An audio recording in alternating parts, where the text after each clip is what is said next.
श्री कृष्ण कहते हैं, जिससे भी प्रेम करो उसको कभी पूरी तरह से मत बताओ कि मैं आपसे प्रेम करता हूँ या करती हूँ। सामने वाले को जिस दिन समझ आ जाएगा कि तुम उसे गहन प्रेम करते हो, उस दिन से वो उस रिश्ते में जरा सी भी कोशिश करना बंद कर देगा और वो सिर्फ तुम्हारा फायदा उठाएगा। ये कड़वा है पर सच है। सच्चा प्रेम आपकी इज्जत की धज्जियां उड़ा देगा, आपको आपके घुटनों पर ले आएगा, लेकिन आप टूटेंगे और आपको एक असीम आनंद और ज्ञान की अनुभूति होगी। अगर पहले दर्द झेलने की हिम्मत हो तो किसी से दिल लगाएं, वरना ना लगाएं। एक बार अर्जुन ने श्री कृष्ण से पूछा, केशव तुम्हारे सबसे नजदीक कौन है? कृष्ण ने कहा, हे पार्थ, वो इंसान जिसके पास बदला लेने की शक्ति हो पर उसने फिर भी माफ कर दिया। ऐसा इंसान सदैव मेरे करीब होता है।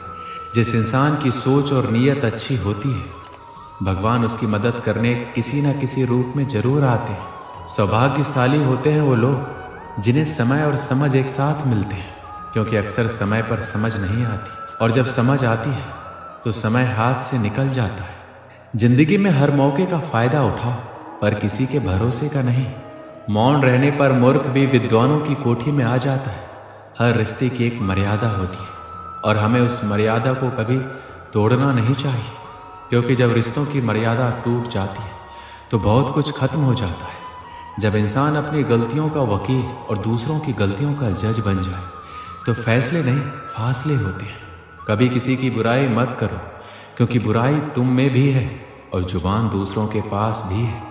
सच्चा स्नेह करने वाला केवल आपको बुरा बोल सकता है, पर कभी आपका बुरा नहीं कर सकता, क्योंकि उसकी नाराजगी में भी आपकी फिक्र और दिल में आपके प्रति सच्चा स्नेह छुपा होता है। ये सत्य है, लोग अकेलेपन से डरते हैं, परंतु ये भी सत्य है कि कई लोग अकेलेपन में ही सुधरते हैं। अगर हर कोई आपसे खुश रहे तो निश्चित है आपने अपने जीवन में बहुत से समझौते किए हैं, और अगर आप खुश हैं तो ये निश्चित है कि आपने लोगों की बहुत सी गलतियों को नज़रअंदाज किया है। शरीर तो एक दिन छूट ही जाएगा, इसके साथ ही इससे जुड़े सगे संबंधी, धन संपत्ति आदि भी छूट जाएंगे। इसलिए ये सब कुछ माया है, साथ तो केवल आपका कर्म और भक्ति ही जाएगी। इसलिए सत्कर्म और भक्ति रूपी धन को एकत्रित कीजिए। मनुष्य कितना भी गोरा क्यों ना हो, परंतु उसकी परछाई सदैव काली ही होती है। मैं श्रेष्ठ हूं, यह आत्मविश्वास है, लेकिन मैं ही श्रेष्ठ हूं, ये अहंकार है। इच्छा पूरी नहीं होती तो क्रोध बढ़ता है, और पूरी होती है तो लोभ बढ़ता है। इसलिए जीवन में हर स्थिति में धैर्य बनाए रखना ही श्रेष्ठता है। जीवन में ऊंचा उठने के लिए पंखों की जरूरत केवल पक्षियों को ही पड़ती है। मनुष्य तो जितना विनम्रता से झुकता है उतना ही ऊपर उठता है। जीवन में कभी निराश मत होना, क्या पता कल ही वो दिन हो जिसका तुम्हें बरसों से इंतजार था। समझदार व्यक्ति जब संबंध निभाना बंद कर दे तो समझ लो कि उसके आत्म सम्मान को कहीं ना कहीं ठेस पहुंची है। व्यक्ति जो चाहे बन सकता है, अगर वो ध्यान लगाकर एक चित्त वस्तु का चिंतन करे और उसके लिए लगातार मेहनत करे। बुद्धि को छोड़कर भावनाओं में बहने वाले जीवन में मूर्ख बनकर रह जाते हैं, क्योंकि भावनाएं ज्यादातर हमें बेतुकी चीजों की ओर खींचती है। इसलिए बुद्धि के हिसाब से काम करें, भावनाओं के हिसाब से नहीं। अपनी प्रार्थना और अपने कर्मों पर विश्वास रखिए। भगवान आपको वो सब देगा जो हर हाल में आपका है। अगर अकेलापन है तो उसे एक वरदान समझिए, क्योंकि परमात्मा ने तुम्हें खुद में सुधार लाने का थोड़ा अधिक समय दे दिया है। तुमने खुद को कमजोर मान रखा है, वरना जो तुम कर सकते हो वो कोई दूसरा नहीं कर सकता। साथ रहकर जो छल करे उससे बड़ा शत्रु कोई और नहीं हो सकता, और जो हमारे मुंह पर हमारी बुराइयां बता दे उससे बड़ा हमारा मित्र कोई नहीं हो सकता। सहारे इंसान को खोखला कर देते हैं और उम्मीदें कमजोर। अपनी ताकत के बल पर जीना शुरू कीजिए। आपका खुद से अच्छा साथी और हमदर्द कोई और नहीं हो सकता।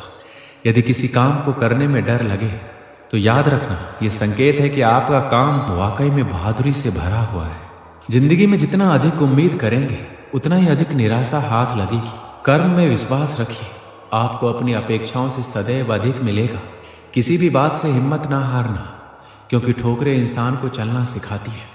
आज आप जो संघर्ष कर रहे हैं वह उस ताकत को विकसित कर रहा है जिसकी आपको कल जरूरत है। दर्द आपको मजबूत बनाता है आंसू आपको बहादुर बनाते हैं, दिल की धड़कन आपको समझदार बनाती है। इसलिए बेहतर भविष्य के लिए अतीत को धन्यवाद दे। एक सामान्य व्यक्ति भगवान से यह प्रार्थना करता है कि मुझे समस्याएं मत दो, लेकिन एक महान व्यक्ति भगवान से ये प्रार्थना करता है कि मुझे समस्याओं का सामना करने के लिए शक्ति दो। 5 चीजों को अभी छोड़ दीजिए। सबको खुश करना, दूसरों से उम्मीद रखना, अपने भूतकाल में जिंदगी जीना, अपने आप को किसी से कम आंकना और बहुत ही ज्यादा सोचना। तभी आप बेहतर जिंदगी जी पाएंगे। जो लोग हमसे कहते हैं कि वो हमसे बहुत प्यार करते हैं, अक्सर वही लोग हमारा दिल दुखाने में कोई कसर नहीं छोड़ते। जिस इंसान पर हम सबसे ज्यादा भरोसा करते हैं वो हमसे झूठ बोलने से पहले एक बार भी नहीं सोचता। आजकल किसी के गुणों से ज्यादा रंग, रूप और कपड़ों को भी देखा जाता है, पर याद रखना, रंग और कपड़े तो एक दिन धोखा दे जाते हैं। जिसमें गुण है वही हमेशा साथ निभाएंगे। जिस इंसान ने आपको एक बार धोखा दिया है, उसे चाहे आप कितना भी माफ करो, वो एक दिन आपको फिर से धोखा देगा। क्योंकि इंसान की सूरत तो बदल सकती है, लेकिन सीरत कभी नहीं बदलती। जिस इंसान पर प्यार में हम सब कुछ लुटा देते हैं, बदले में सिर्फ प्यार देने तक का भी उसकी औकात नहीं होती। मदद लेने तो सब आ जाते हैं, लेकिन जब आपको मदद की जरूरत होती है तो मदद करने वाला कोई नहीं दिखता। कभी किसी और के लिए जीने का प्रयास मत करो, किसी और की दृष्टि में अच्छा बनने की चेष्टा मत करो। हम अकेले आए हैं, अकेले ही जाएंगे। हम जैसा कर्म करेंगे वैसा ही फल पाएंगे। जो बीत गया उसे भूल जाओ, जो कर रहे हो उस पर विश्वास रखो, जो होगा उसकी चिंता छोड़ दो। बस तुम्हें मात्र अपने कर्म करने हैं। पुरस्कृत करने का कार्य नियति का है। अच्छे कर्म अच्छे ही फल देते हैं। जो अपने परिवार से अत्यधिक जुड़ा है उसे भय और चिंता का सामना करना पड़ता है, क्योंकि सभी दुखों की जड़ लगाव है। इसलिए खुश रहने के लिए लगाव छोड़ देना चाहिए। वो जो हमारे चिंतन में रहता है वह करीब है, भले ही वास्तविकता में वह दूर क्यों ना हो। लेकिन जो हमारे हृदय में नहीं है वो करीब होते हुए भी बहुत दूर है। जिसका ज्ञान बस किताबों तक सीमित है और जिसका धन दूसरों के कब्जे में है, वह जरूरत पड़ने पर ना अपना ज्ञान प्रयोग कर सकता है, ना ही धन।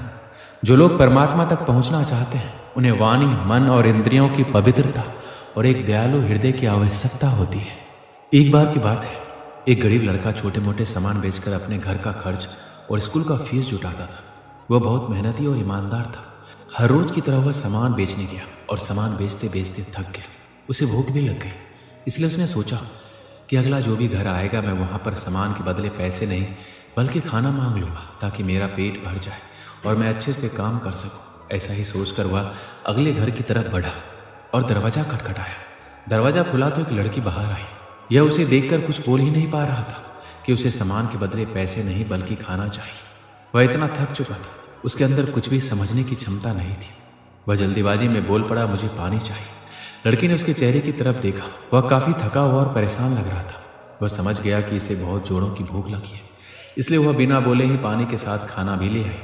लड़के ने खाना लिया और खाने लगा। खाना खाने के बाद उस लड़की से कहा, आपने मुझे खाना दिया, उसके बदले आप मेरे सामान में से जो चाहे ले सकते हैं। लड़की बोली, मुझे आपके सामान में से कुछ नहीं चाहिए। मैं आपकी हालत देखकर समझ गई थी कि आप थके हुए हैं, परेशान लग रहे हैं, इसलिए मैं आपके लिए पानी के साथ खाना भी लेकर आई।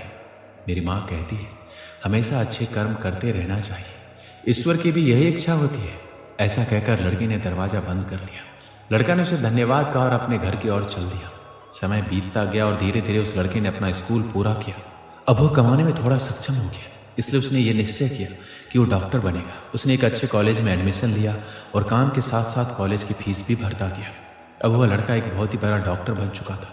बरसों बाद एक महिला उसके अस्पताल में भर्ती हुई, जिसकी हालात बहुत नाजुक थी। जब उस लड़के ने उसे देखा तो वह समझ गया, ये तो वही लड़की है जिसने मुझे बरसों पहले पानी के साथ खाना भी दिया था। अब डॉक्टर किसी भी कीमत पर उस लड़की को खोना नहीं चाहते थे, इसलिए उन्होंने अपने सीनियर डॉक्टर से बात करके उन्हें बुलाया और अच्छे से अच्छा इलाज करवाकर लड़की की जान बचा ली। लड़की के परिवार वालों के पास इतने पैसे नहीं थे कि वो अच्छा से अच्छा इलाज करवा पाए, लेकिन डॉक्टर ने उसे अपने पैसों से उस लड़की का इलाज करवाया। डॉक्टर ने एक लिफाफे में बिल के साथ एक चिट्ठी भी लिखकर डाल दी और उस लड़की तक पहुंचा दिया। जब उस लड़की ने लिफाफा खोला तो उसने पाया कि उसका बिल तो पहले ही भरा जा चुका है। यह देखकर उसे आश्चर्य हुआ कि आखिर मेरा बिल भरा किसने। इसके बाद उस लिफाफे में पड़ी चिट्ठी को खोला, जिसमें लिखा था, आपका बिल अभी नहीं भरा गया है, यह तो आपने बहुत साल पहले ही भर दिया है। एक लड़के को पानी और भोजन देकर यह बात आपको आज पता चली, इसे पढ़ते ही उस लड़की को याद आया कि उसने बहुत साल पहले एक लड़के को भोजन और पानी दिया था। तभी डॉक्टर साहब उसके पास आ खड़े हुए और बोले, अब कैसी तबीयत है आपकी? लड़की बोली, डॉक्टर साहब मेरी तबीयत बिल्कुल ठीक है, मैं जानना चाहती हूँ कि मेरा बिल भरा किसने? डॉक्टर बोला, मैंने आपका बिल भरा है। मैं वही लड़का हूँ जिसे बरसों पहले आपने पानी और भोजन दिया था। आज मैंने आपके अच्छे कर्मों का फल लौटा दिया है। लड़की बोली, आपको देखकर खुशी हुई कि आपने मेहनत करके इतने बड़े डॉक्टर बन गए। आपका बहुत बहुत धन्यवाद जो आपने मेरे लिए इतना किया। डॉक्टर बोला, मैंने आपके लिए कुछ नहीं किया है, जो आपने किया है वही लौट कर आपके पास आया है। आज मेरे अनुभव ने मुझे बता दिया कि मनुष्य जो करता है वही लौट कर उसके पास आता है। इस कहानी से हमें क्या सीख मिलती है कि अच्छे कर्म कभी व्यर्थ नहीं जाते। लड़की का एक छोटा सा काम जिसने उस लड़की की भूख मिटाई थी, आज उसके जीवन का सबसे बड़ा सहारा बन गया। ये कहानी हमें प्रेरित करती है, हमें दूसरों की मदद करने के लिए तैयार रहना चाहिए और अच्छे कर्म करते रहना चाहिए, क्योंकि अच्छे कर्मों का फल अवश्य लौटता है, भले ही देर से क्यों ना लौटे। दोस्तों, इस वीडियो में बस इतना ही। मिलते हैं अगले वीडियो में। अपना ख्याल रखिएगा। जय श्री कृष्ण।